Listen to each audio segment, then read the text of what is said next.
नमस्कार दोस्तों, मैं आलोक आप सभी का एक बार फिर स्वागत करता हूं अपने YouTube चैनल पॉलिटी विद आलोक में। तो आज की क्लास स्टार्ट करते हैं और हम मूल अधिकार पढ़ रहे थे, ठीक है। तो इसी श्रृंखला को आगे बढ़ाते हैं। हमने अनुच्छेद 12 और अनुच्छेद 13 पर व्यापक चर्चा करी, ठीक है। आज से हम शुरू करेंगे मूल अधिकार जो हमारे अनुच्छेद 14 से प्रारंभ होते हैं, ठीक है। तो देखो, कल मैंने आपको बताया था कि जो मूल संविधान था उसमें मूल अधिकारों की संख्या कितनी थी? 7 थी। लेकिन वर्तमान की बात करें तो मूल अधिकारों की संख्या कितनी है? 6 है, ठीक है। जो 7 एक मूल अधिकार हटा दिया गया, 7 से संख्या 6 रह गई, वो संपत्ति का अधिकार था और उसे मूल अधिकार की श्रेणी से हटाकर उसको कहाँ रख दिया गया भैया? एक विधिक अधिकार या एक कानूनी अधिकार के रूप में अनुच्छेद 300 क में रख दिया गया है, भाग 12 में। भाग 3 से उठा के कहाँ रख दिया गया है? भाग 12 में, ठीक है। तो देखते हैं हमारे वर्तमान में जो मूल अधिकार है 6 कौन कौन से हैं। देखो, पहला मूल अधिकार है जो आपका, ठीक है, वो कौन सा है? समता का अधिकार। समता या समानता का अधिकार, ठीक है। इसका उल्लेख कहां से कहां तक किया गया है, किस अनुच्छेद में है ये? तो अनुच्छेद 14 से 18 तक इसका उल्लेख किया गया, ठीक है। दूसरा जो मूल अधिकार है आपका, स्वतंत्रता का अधिकार।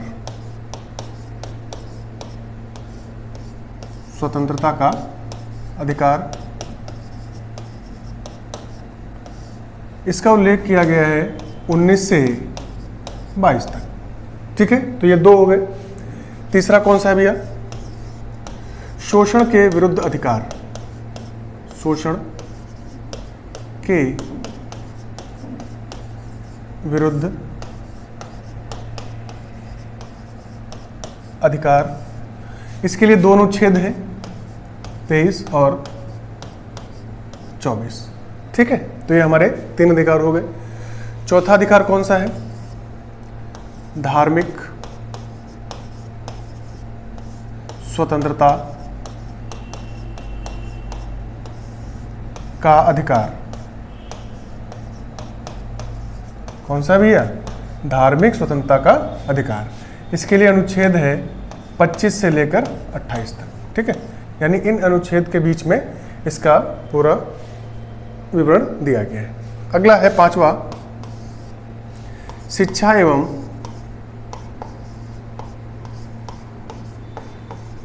संस्कृति संबंधी अधिकार। शिक्षा एवं संस्कृति संबंधी अधिकार,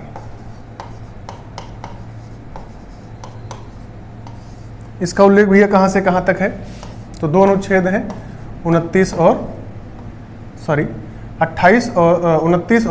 30, ठीक है। 2 अनुच्छेद है, शिक्षा एवं संस्कृति संबंधी अधिकार है 29 और 30 में, ठीक है। और आपका अंतिम और छठा अधिकार कौन सा है? संवैधानिक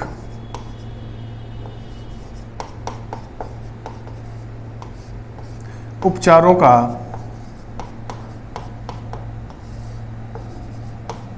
अधिकार, ठीक है। और इसके लिए एक अनुच्छेद है, अनुच्छेद 32, ठीक है। तो ये आपके 6 अधिकार हैं। समता या समानता का अधिकार अनुच्छेद 14 से 18 तक, स्वतंत्रता का अधिकार अनुच्छेद 19 से 22 तक, शोषण के विरुद्ध अधिकार अनुच्छेद 23 और 24, धार्मिक स्वतंत्रता का अधिकार अनुच्छेद 25 से 28 तक, शिक्षा एवं संस्कृति संबंधी अधिकार 29 और 30 में, और 21 अनुच्छेद 31 जो है वो समाप्त, उसको वहाँ से, उसमें क्या था मैंने कल बताया था कि संपत्ति का अधिकार जो था वो अनुच्छेद 31 में था, जिसको वहाँ से हटा दिया गया है और उसको 300 का में रख दिया गया है। अंतिम अधिकार आपका जो है वो संवैधानिक उपचारों का अधिकार है अनुच्छेद 32। और ये आपका इम्पॉर्टेंट है क्योंकि यहाँ से कई बार सवाल ऐसे पूछा जाता है कि डॉक्टर भीमराव अम्बेडकर के अनुसार संविधान का हृदय और उसकी आत्मा किसे कहा गया है, ठीक है। तो इसको भी आपको ध्यान रखना है कि डॉक्टर भीमराव अम्बेडकर ने इसी संवैधानिक उपचारों का जो अधिकार है इसे सबसे महत्वपूर्ण माना है और इसी को संविधान का हृदय और उसकी आत्मा भी कहा है, ठीक है। जबकि अन्य कई विचारक हुए, अन्य कई विद्वान हुए जिनके अनुसार प्रस्तावना को माना गया है। तो यहाँ से दो प्रकार के सवाल बनते हैं इसी से। अगर पूछा जाए कि संविधान का हृदय और आत्मा है और आपको 4 विकल्प दे दे, किसी का नाम न ले, कोई रेफरेंस ना दे, तो आप सीधा उत्तर लगाएंगे प्रस्तावना को। जब भी इस संदर्भ में क्वेश्चन पूछा जाएगा तो डॉक्टर भीमराव अंबेडकर को कोट करके पूछा जाएगा कि डॉक्टर भीमराव अंबेडकर के अनुसार संविधान का हृदय और आत्मा किसे कहा गया है, तब आपका उत्तर क्या होगा, आर्टिकल 32 यानी संवैधानिक उपचारों का अधिकार। ठीक है, तो यहाँ से ये क्वेश्चन थोड़ा कंफ्यूजिंग हो जाता है कि क्या लगाएं। अगर संविधान की आत्मा से प्रश्न आ जाए तो सीधा सा उत्तर है, अगर किसी को कोट नहीं किया गया है और सीधा प्रश्न पूछा जाए कि संविधान की आत्मा कहा गया है, ऑप्शन आपको दे दिया जाए प्रस्तावना, फंडामेंटल राइट्स या अनुच्छेद 32 या डीपीएसपी, तो सीधा सा उत्तर आपका प्रस्तावना हो जाएगा। लेकिन विकल्प यही रहे और सिर्फ उसमें एक नाम जोड़ दिया जाए कि डॉक्टर भीमराव अंबेडकर के अनुसार किसे कहा गया है, तो आपका उत्तर क्या हो जाएगा, अनुच्छेद 32 यानी संवैधानिक उपचारों का अधिकार। ठीक है, क्योंकि डॉक्टर भीमराव अंबेडकर का मानना था कि इन सभी अधिकारों का कोई अर्थ नहीं है अगर इसको प्रयोग में न लाया जाए। ठीक है, क्योंकि यही एक ऐसा अधिकार है जो आपके किसी भी अधिकार का उल्लंघन होने पर आपको ये अधिकार देता है कि आप सीधे अनुच्छेद 32 के तहत सुप्रीम कोर्ट में मामले को लेके जा सकते हैं। ठीक है, तो इसलिए संवैधानिक उपचारों के अधिकार को सबसे महत्वपूर्ण माना है डॉक्टर भीमराव अंबेडकर ने पूरे संविधान में। क्लियर है? चलिए, तो हम शुरू करते हैं। अब एक एक अधिकार को पढ़ेंगे। ठीक है, तो पहला अधिकार हमारा है समता या समानता का अधिकार। तो अब इसी पर हम चर्चा करते हैं। ठीक है, अनुच्छेद 14 से 18 तक। ठीक है, अब देखो इस अधिकार को हम दो तरह से पढ़ते हैं, यानी अगर इसको हम बांटना चाहें तो इसको दो पार्ट में हम बांट सकते हैं। कौन कौन से? एक तो आपका आ जाएगा अनुच्छेद 14,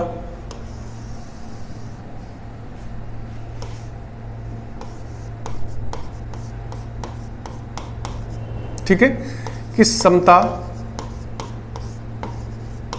का अधिकार क्या है, ये अनुच्छेद 14 में समझाया गया है। यानी अनुच्छेद 14 समता का अधिकार है क्या, ये बताता है, जबकि अनुच्छेद 15 से लेकर 18 तक ये समता के अधिकार के उदाहरण हैं।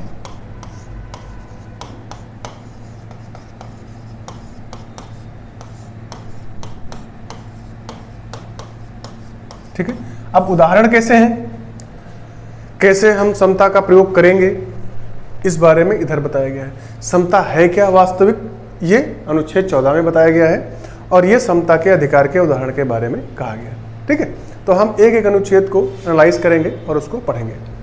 तो आर्टिकल 14 जो है अनुच्छेद 14, ये कहता है विधि के समक्ष समता, विधि के समक्ष समता या समानता एवं विधियों का समान संरक्षण, विधियों का समान संरक्षण। ठीक है, और यह अधिकार जो है ये व्यक्तियों को प्राप्त है। लास्ट क्लास में हमने इस बात पर डिस्कशन किया था। ठीक है, तो मैं आप सभी से यही कहना चाहूँगा कि इस क्लास को अगर आप देख रहे हैं तो इससे पहले 2 क्लासेस हो चुकी हैं, आप उनको एक बार देख लीजिए। तो ये सारे कॉन्सेप्ट, यहाँ पर कुछ टर्म ऐसे मैं यूज़ करूँगा जिनको मैं पिछली क्लासेस में एक्सप्लेन कर चुका हूँ। ठीक है, तो आप वहाँ से जब देख लेंगे तो यहाँ पर वो आपको नए नहीं लगेंगे, नहीं तो डायरेक्ट अगर यही क्लास आप देख रहे हैं तो बड़ा नया सा लगेगा आपको। ठीक है, तो उन दोनों क्लासेस को आप देख लीजिए, उसके बाद इसको देखेंगे तो आपको ज़्यादा बेहतर समझ में आएगा। तो आर्टिकल 14 जो है ये व्यक्तियों को दिया गया है। मैंने लास्ट क्लास में बताया था कि कौन कौन से ऐसे अधिकार हैं जो सिर्फ भारतीयों को मिले हैं या नागरिकों को मिले हैं। तो 15, 16, 19, 29 और 30 ये सिर्फ नागरिकों के लिए है, भारतीयों के लिए है, ये विदेशियों को प्राप्त नहीं है। इसके अलावा जो भी अनुच्छेद है वो सबको प्राप्त है, यानी व्यक्तियों को, उसमें नागरिक भी आ जाएंगे और विदेशी भी आ जाएंगे। ठीक है, तो ये अधिकार जो है ये नागरिकों के साथ साथ विदेशियों को भी प्राप्त है। कहने का मतलब है कि ये व्यक्तियों को दिया गया है। ठीक है, अब देखो क्या है, पहले तो यही यहाँ से ही सवाल पूछ लिया जाता है कि ये विधि के समक्ष क्षमता जो है ये प्रोविजन कहाँ से लिया गया। ठीक है, ये कहाँ से लिया गया? तो ध्यान रखिएगा, ये लिया गया है ब्रिटेन से। ये एक ब्रिटिश अवधारणा है, ठीक है, ये ब्रिटेन से लिया गया है।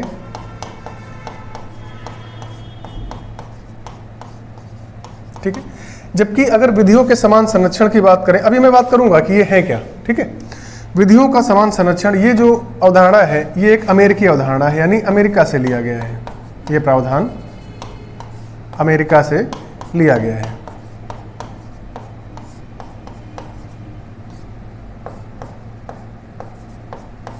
ठीक है, अब देखिए ये दो बातें अलग अलग हैं। ठीक है, ये आपको जैसे विदेशी स्रोत जब आप पढ़ते हैं तो उसमें सीधा सा पूछ लेता है कि विधि के समक्ष समता या विधि का शासन। ठीक है, इसमें एक प्रोविजन और आ जाता है, विधि का शासन।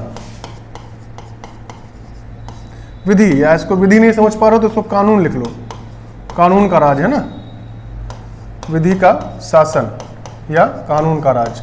ये दोनों कॉन्सेप्ट आपके ब्रिटेन से लिए गए हैं, जबकि विधियों का समान संरक्षण अमेरिका से लिया गया है। अब ये है क्या? देखो, विधि के समक्ष समता का अर्थ यह है कि किसी भी व्यक्ति के साथ, ठीक है, कानून को लेकर कोई भेदभाव नहीं किया जाएगा। यानी जो विधि है, कानून है, वो सबके लिए कैसे हैं? एक जैसे रहेंगे, उस पर किसी भी प्रकार का भेदभाव नहीं किया जाएगा, चाहे वो नागरिक हो चाहे कोई विदेशी हो। अगर भारतीय सीमा के अंदर कोई ऐसा कानून किया है जो विधि के विपरीत है तो उस पर कानून वही लागू होगा जो भारत में कानून चलता है। भारतीय सीमा में कहीं भी ऐसा कोई काम अगर होता है, ठीक है, कानून का राज स्थापित है भारत में, यानी कोई भी अपनी शक्तियों का मनमाना प्रयोग नहीं कर सकता है। उसको जितनी भी शक्ति, जैसे आप किसी भी IAS को ले लो, आप किसी भी PCS अधिकारी को ले लो, ठीक है, IPS को ले लो, तो उनके पास पावर्स बहुत हैं, लेकिन उनको सबको किसके इस दायरे में बांध के रखा गया है कि आप अपनी शक्तियों का प्रयोग कानून के अंतर्गत ही करोगे, कानून से बाहर जाके उन शक्तियों का प्रयोग आप नहीं कर सकते। इसी को बोलते हैं विधि का शासन या कानून का राज। ठीक है, तो भारत में किसका शासन है? विधि का शासन है। ठीक, तो विधि के समक्ष समता, कोई भी व्यक्ति हो, किसी भी धर्म का है, किसी भी जाति का है, किसी भी लिंग का है, देसी है, विदेशी है, कैसा भी है, उसके साथ जो नियम और कानून है वो सबके लिए एक जैसे रहेंगे। इनमें कोई भी विभेद नहीं किया जाएगा। ठीक है, कि आप भारतीय हैं तो आपके साथ दूसरी सजा आपको दी जाए, या कोई विदेशी व्यक्ति है उसको कोई दूसरा प्रावधान उसके लिए लागू किया जाए, ऐसा नहीं है, क्योंकि ये व्यक्तियों को मिला है। ठीक, अब देखिए इस लाइन को समझिए, विधियों का समान संरक्षण। ठीक है, ये अमेरिकी कॉन्सेप्ट है।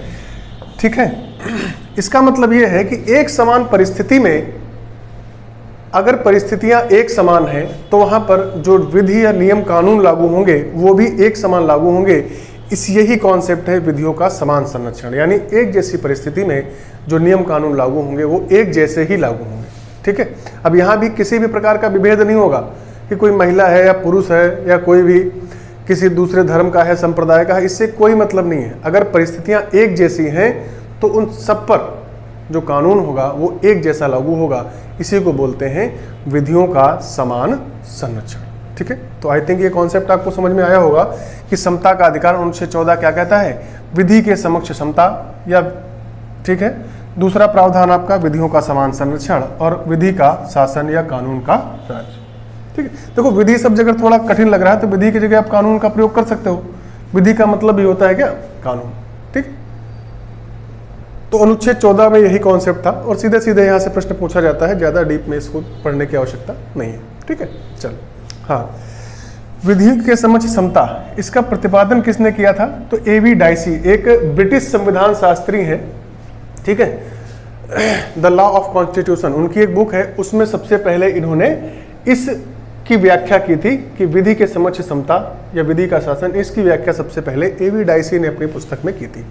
ठीक है, तो इसको भी ध्यान रखिएगा। चलिए अब चलते हैं आर्टिकल 15 या अनुच्छेद 15 पर।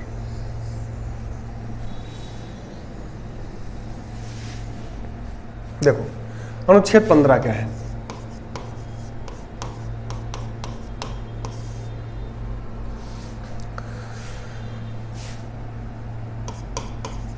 किसी भी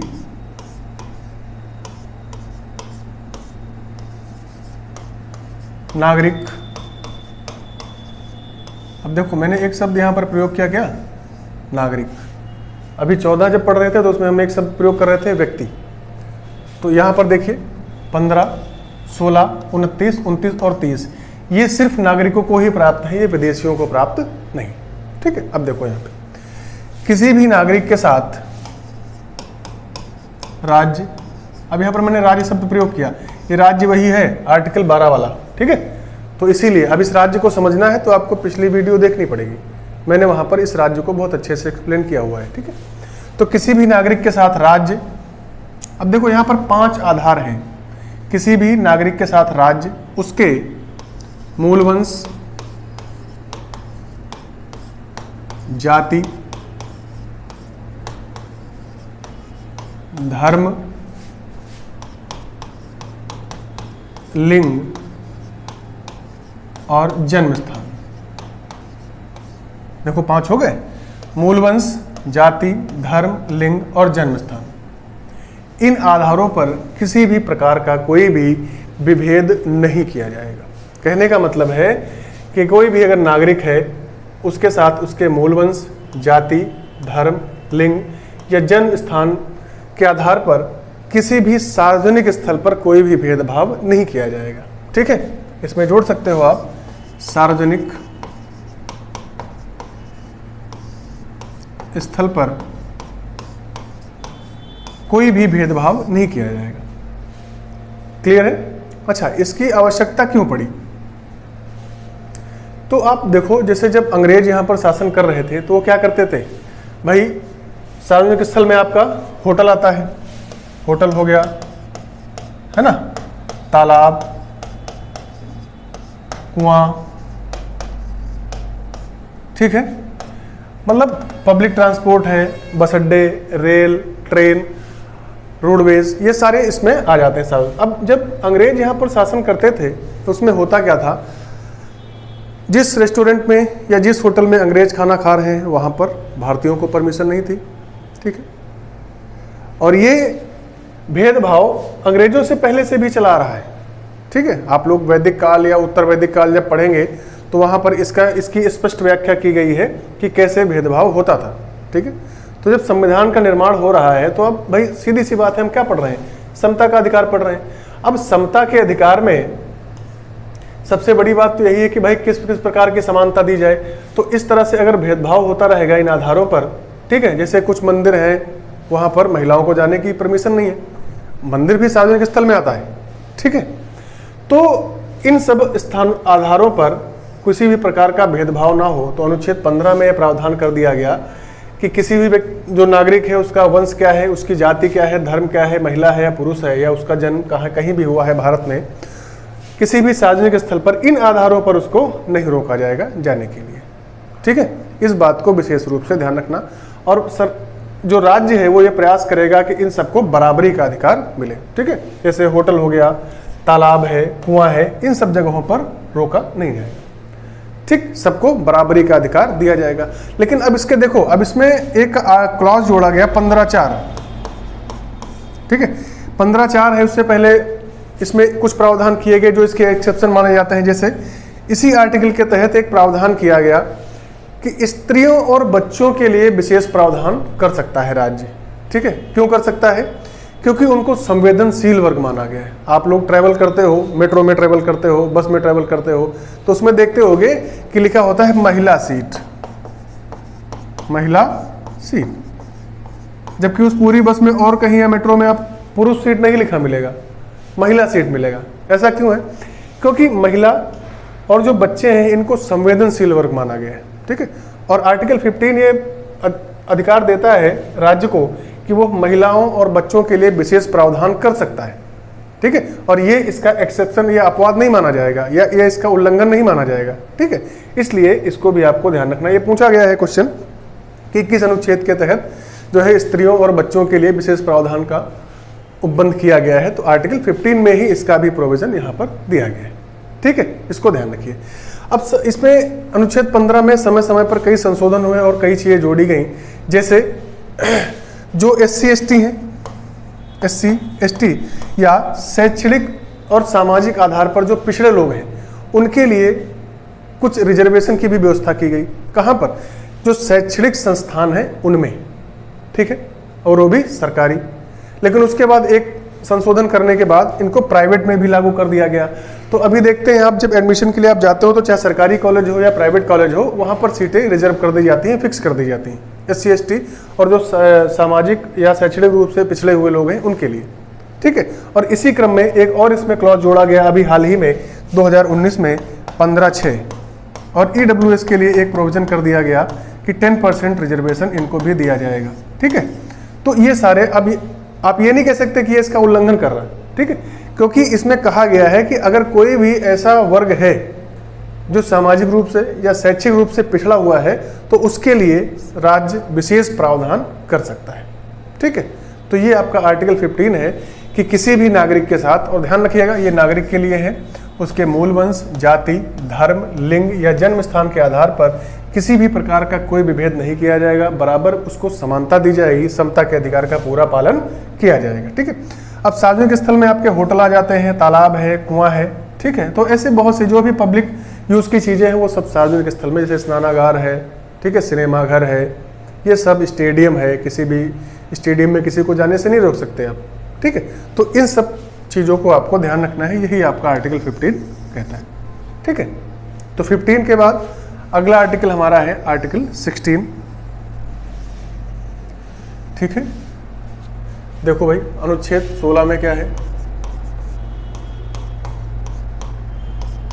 अनुच्छेद 16 ये भी नागरिकों के लिए ही है, ठीक है। देखो अनुच्छेद 16, तो इसमें भी यही कहा गया है कि राज्य, कौन सा राज्य, अनुच्छेद 12 वाला, राज्य किसी भी नागरिक के साथ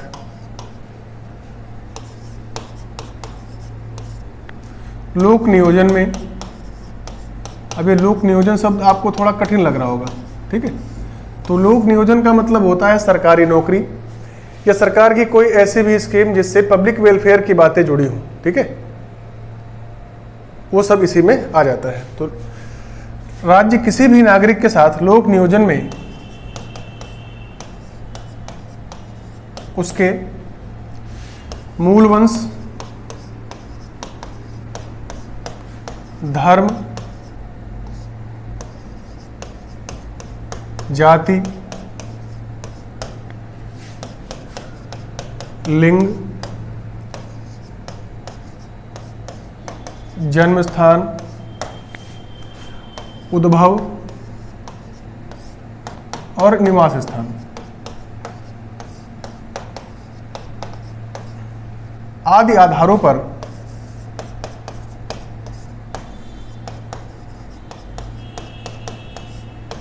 किसी भी प्रकार का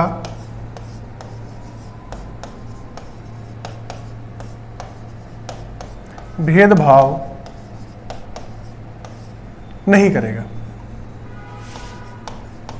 नहीं करेगा। ये आपका अनुच्छेद 16 कहता है, ठीक है। यानी अगर राज्य ने कोई नौकरी निकाली तो उसमें किसी भी नागरिक के साथ उसका मूल वंश क्या है, धर्म क्या है, जाति क्या है, स्त्री है, पुरुष है, जन्म कहाँ हुआ, वो रह कहाँ रहा है, उद्भव मतलब उसका जुड़ाव कहाँ से है, इन सब आधारों पर किसी भी प्रकार का भेदभाव नहीं किया जाएगा, ठीक। अब देखो ये 5 आधार तो पहले वाले हैं, ठीक है, ये 2 आधार और जुड़े, ठीक है। अब देखो इसका एक सबसे अच्छा एग्जाम्पल, अभी जैसे बिहार में एग्ज़ाम हुआ है ना, बिहार में जो है टीचर्स की भर्ती निकली, बिहार उसमें काफ़ी लोग यूपी के थे, ठीक। अब बिहार में ऐसा नहीं हो सकता ना कि आप रहने वाले यूपी के हैं तो बिहार में क्यों फॉर्म डाल रहे हैं, भाई सरकारी नौकरी है, ठीक है। तो इसीलिए इनमें इन 2 चीज़ों को जोड़ दिया गया कि आपका निवास स्थान कहीं भी हो या उद्भव जुड़ाव कहीं से भी हो, इसके आधार पर भी भेदभाव नहीं किया जाएगा। इस चीज़ को यहाँ पर रोक दिया गया, ठीक है। तो इसको आप अच्छे से ध्यान रखिएगा कि इस प्रकार भी किसी के साथ भेदभाव नहीं हो सकता, ठीक। अब देखो अनुच्छेद 16 में कुछ बातें और भी कही गई हैं, ठीक है। जैसे अब 20% रिजर्वेशन की बात आती है जो ओबीसी को मिला था, ठीक। तो सरकारी नौकरियों में 27% जो रिजर्वेशन की बात आती है, तो एक केस हुआ था इंदिरा साहनी बाद, ठीक है, क्योंकि मंडल कमीशन ने सिफारिश की थी मंडल कमीशन जो बनाया गया था ओबीसी को रिजर्वेशन के लिए, ओबीसी की स्थिति को जांचने के लिए, तो उसी कमीशन ने एक सिफारिश करी थी कि ओबीसी को कितना 27% का रिजर्वेशन दिया जाना चाहिए। जब इस सिफारिश को लागू किया गया तो इसको कोर्ट में चैलेंज किया गया। इंदिरा साहनी के नाम से ये केस बहुत फेमस है, ठीक है। कोर्ट ने इसकी सुनवाई करते हुए 9 जज की बेंच बैठी थी और 6-3 से निर्णय आया था कि ये जो है आरक्षण जो 27% की लिमिट है ये मान्य है, ये सही है, ठीक है। तो इसको भी ध्यान रखिएगा कि ये इस अनुच्छेद 16 का उल्लंघन नहीं करता, ठीक है। तो आपके एग्जाम के लिए इतना इंपॉर्टेंट है कि आपको ये ध्यान रखना है कि इस प्रकार किसी का भेदभाव किसी के साथ नहीं किया जाएगा। हाँ, एक चीज़ और ध्यान रखना, जो इंदिरा साहनी केस है उसमें एक लिमिट दी गई थी कि रिजर्वेशन की मैक्सिमम कैप जो होगी वो 50% होगी, यानी किसी भी स्थिति में, विरलतम स्थिति की बात छोड़कर अन्य किसी भी प्रकार से इस 50% की सीमा को, रिजर्वेशन की 50% की सीमा को क्रॉस नहीं किया जाएगा, ठीक है। लेकिन आपको मैंने शायद बताया है पहले कि 69% रिजर्वेशन का प्रावधान तमिलनाडु सरकार ने कर दिया था, ठीक है, और इसको करके कहाँ पे, नवीन सूची में डाल दिया था, तो कोर्ट पे ये चैलेंज भी नहीं हो पाया, ठीक है। तो इस पर भी बात करेंगे 9 शेड्यूल में जब आएंगे तब इस पर बात करेंगे। लेकिन ये ध्यान रखना कि अधिकतम सीमा 50% थी, ठीक है। लेकिन कोर्ट ने ये भी एक फ्लेक्सिबिलिटी दे दी कि अगर विरलतम की बात आ जाए कि अगर सरकार को लगता है कि नहीं किसी को बहुत ज़्यादा आवश्यकता है तो वो इस सीमा को या इस जो ये 50% की कैप थी इसको ब्रेक भी किया जा सकता है, इसको ब्रीच किया जा सकता है, ठीक है। और इसी के द्वारा जो संशोधन किया गया था आपका 103वां संशोधन 2019 में, ठीक है, और इसमें क्या किया गया था, EWS को 10% का रिजर्वेशन दे दिया गया था, ठीक है। तो ये भी आपको ध्यान रखना, ये अनुच्छेद 16 के तहत ही आपका आएगा। 16 क्लॉज 6, ये 16 क्लॉज 6 में ये आ जाएगा, ठीक है। तो ध्यान रखिए अनुच्छेद 16 जो है ये भी नागरिकों के लिए है। किसी भी नागरिक के साथ राज्य, उसके मूल वंश, धर्म, जाति, लिंग, जन्म स्थान, उद्भव निवास स्थान आदि आधारों पर किसी भी प्रकार का भेदभाव नहीं करेगा, ठीक है। तो ये आपका हो गया आर्टिकल 16। चलिए अब आते हैं आर्टिकल 17 पर, यानी अनुच्छेद 17।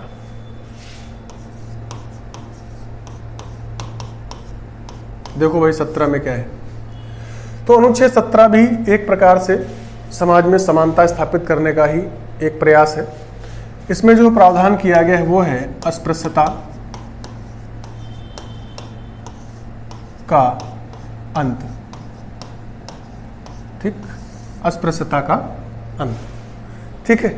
इसको अबोलिश किया गया।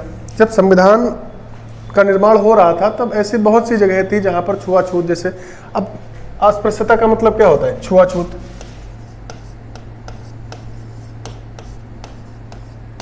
अब छुआछूत कैसी हो सकती है, जन्म से, जन्म आधारित छुआछूत हो सकती है, मृत्यु आधारित छुआछूत हो सकती है, या फिर और कैसी, बीमारी, ठीक है। तो जन्म आधारित छुआछूत आप सबको पता है, ठीक है, कि उच्च कुल में जो जन्मे व्यक्ति थे वैदिक काल के बाद या उत्तर वैदिक काल में करो तो वो जो निम्न कुल के व्यक्ति थे उनसे जो है दूरी बना के रखते थे, हैं, हमको मत छूना भाई, ठीक। बीमारी, किसी को असाध्य रोग है, किसी को ऐसी कोई बीमारी है तो लोग उसको छूने से डरते हैं, ठीक है। तो ऐसी किसी भी प्रकार की जो अस्पृश्यता है उसका अंत किया गया और इसके लिए दंड का प्रावधान भी किया गया है, ठीक है। यानी अनुच्छेद 35 के तहत संसद ने, अगर संसद चाहे तो मूल अधिकारों में किसी भी अनुच्छेद के उल्लंघन के लिए दंड का प्रावधान कर सकती है। और इस अस्पृश्यता का अंत जो है या अनुच्छेद 17 जो है इसके लिए ऑलरेडी दंड का प्रावधान किया गया है। दंड कितना है, देखो, अगर कोई अस्पृश्यता या छुआछूत का अपराधी पाया जाता है तो उसके लिए 500 रुपये जुर्माना या 6 माह कारावास या दोनों, ठीक है, दोनों। 500 रुपये जुर्माना, देखो कितनी बड़ी रकम है, 500 रुपये जुर्माना, है ना। 500 रुपये जुर्माना लगाया जा सकता है या 6 माह कारावास हो सकता है या फिर दोनों एक साथ, यानी जुर्माना भी भरो और जेल भी चलो, ठीक है। तो ये दोनों हो सकते हैं। अनुच्छेद 35 के तहत ये कानून बना सकती है संसद और ये बनाया भी है, ठीक है। इसी अनुच्छेद 35 के तहत एक अधिनियम बनाया गया था 1955 में, अस्पृश्यता उन्मूलन अधिनियम।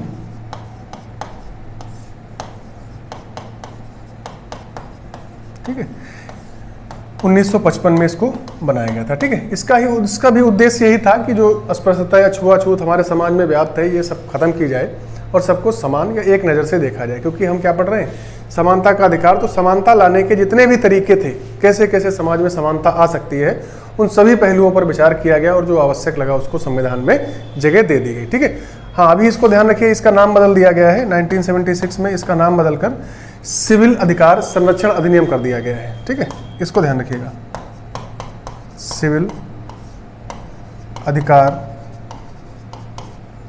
संरक्षण अधिनियम।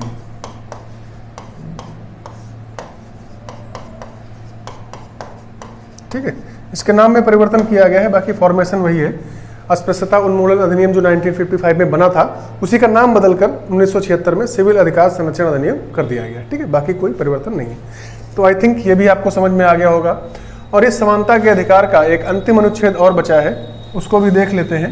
ठीक है, और आपका एक अधिकार समाप्त हो जाएगा। देखो अनुच्छेद 18,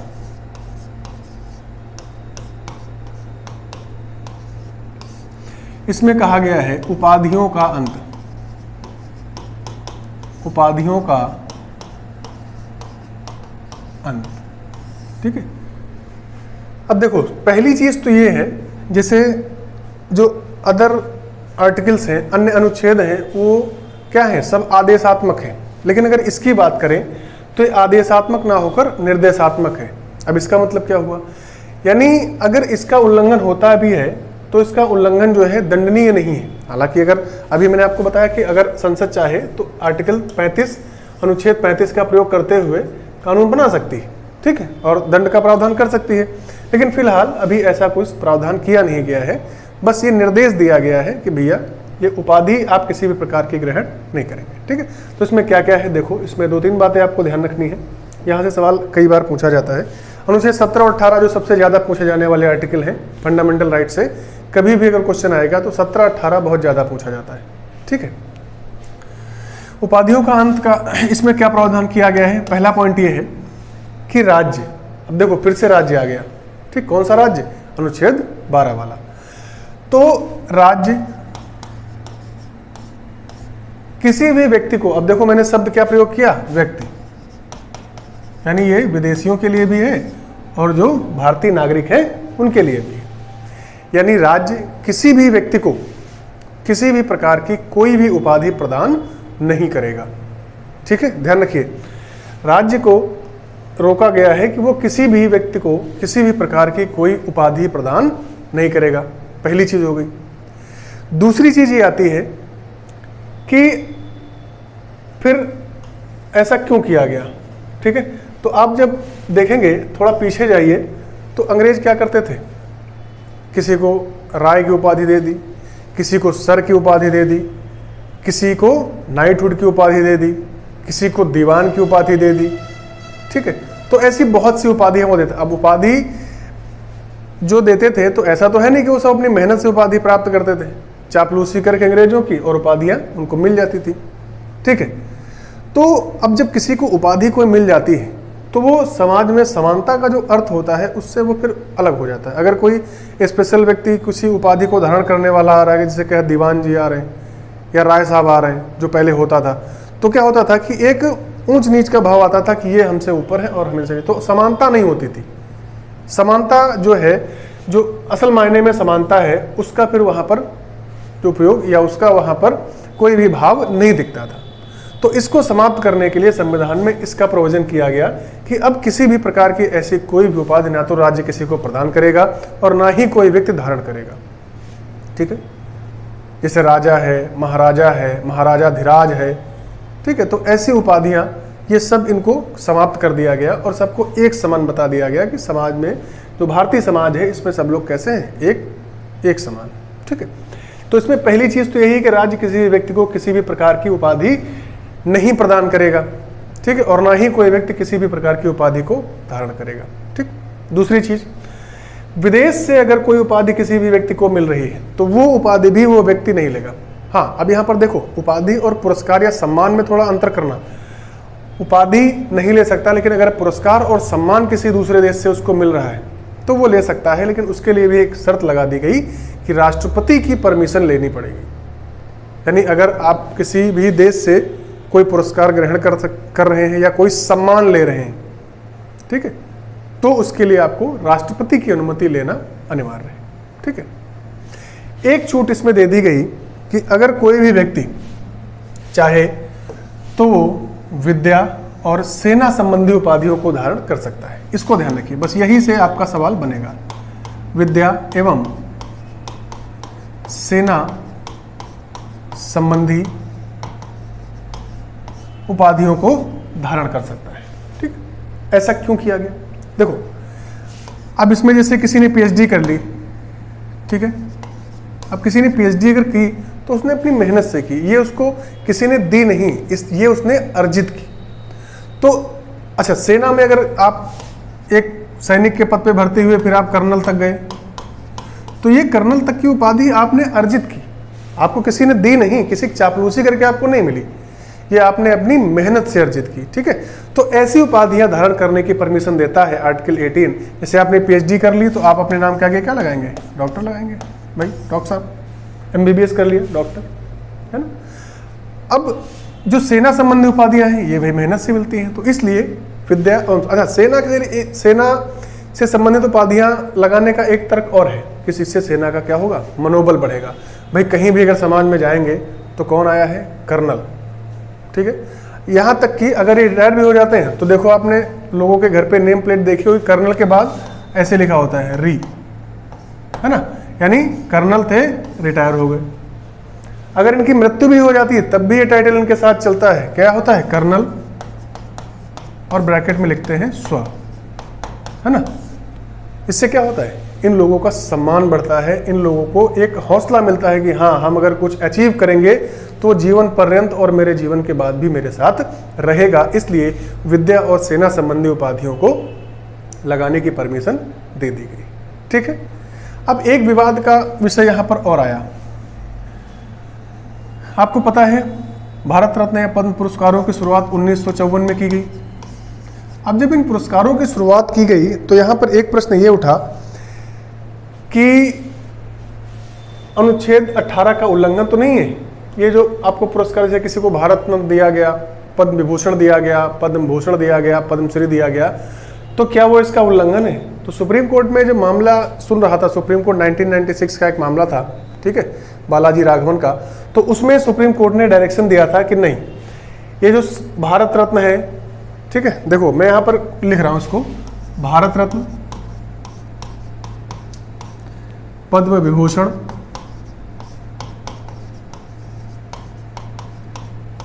पद्म भूषण और पद्मश्री, ठीक है, ये भारत के 4 बड़े सम्मान्य अलंकार हैं, पुरस्कार हैं। ठीक है, तो सुप्रीम कोर्ट ने डायरेक्शन दिया कि ये सब उपाधि की श्रेणी में नहीं आते हैं। ठीक है, और कोई भी इनको अपने नाम के साथ नहीं लगा सकता, हालांकि लगाना चाहे लगा ले, लेकिन इनको लगाने की मनाही है। और ये सम्मान है, अलंकार है, ये किसी भी प्रकार की कोई उपाधि नहीं है। तो इस मामले को सुनते हुए सुप्रीम कोर्ट ने बोला था कि इनको दिया जा सकता है, इनको देने पर कोई रोक नहीं है। मैंने इनको इसलिए लिख दिया है, यही क्रम है इनका, ध्यान रखिए। ठीक है, ये सबसे सर्वोच्च है, उसके बाद इसका नंबर आता है, फिर ये है और फिर ये एक बार पूछा गया था क्रम मिलाने पर कि जो है अगर पुरस्कार या सम्मान की बात करें तो दूसरे या तीसरे नंबर पे कौन आता है। ठीक है, तो पहले नंबर पे भारत रत्न सबसे बड़ा पुरस्कार है भारत का, उसके बाद पद्म विभूषण, पद्म भूषण और पद्मश्री। ठीक है, तो ये इनका क्रम भी है, इनको याद रखिए। ठीक है, जैसे वरीयता क्रम पॉलिटी में पूछा जाता है कि वरीयता क्रम को लगाइए, लोकसभा स्पीकर का वरीयता क्रम के कहाँ पे आता है। ठीक है, तो संसद जब पढ़ेंगे तो इन सब क्रमों की हम लोग बात करेंगे कि किसके बाद किसका वरीयता क्रम आता है। ये क्वेश्चन पूछे जाते हैं यहाँ से, और छोटे छोटे क्वेश्चन होते हैं। ठीक है, तो आज हमने बात की समानता के अधिकार की, अनुच्छेद 14 से लेकर 18 तक। उम्मीद है क्लास आपको पसंद आई होगी।